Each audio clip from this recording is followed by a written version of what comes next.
Moja ya sababu ambayo imepelekea wewe kushindwa kufanikiwa kwenye jambo unalolifanya ni pale unapokuwa na mawazo hasi, negative thoughts.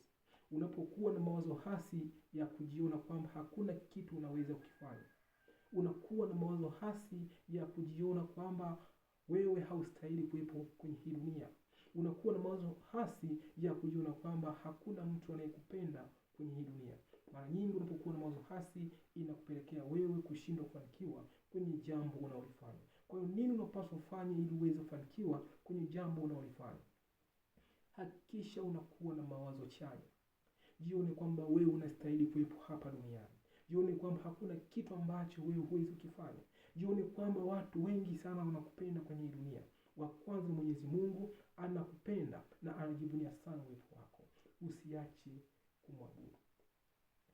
Kwa hiyo leo ili uweze kufanikiwa, hakikisha unakuwa na mawazo chanya ya kujiona kwamba wewe unaweza kufanya chochote kile ambacho ukiamua kufanya. Jione kwamba wewe kuna maelfu ya watu wanakupenda. Kuna maelfu ya watu wanajivunia uwepo wako. Hakika utakwenda kufanikiwa kwenye jambo unalofanya. Kumbuka, thamani yako haitokani na nini watu wanakiongea juu ya maisha yako, bali thamani yako inatokana na nini wewe unakiamini. Kwa maana hiyo, kama unaamini ipo siku utafanikiwa, hakika utafanikiwa bila kujali maelfu ya watu wanapinga kile ambacho wewe unakiamini. Kumbuka, mafanikio yako ndiyo furaha yako.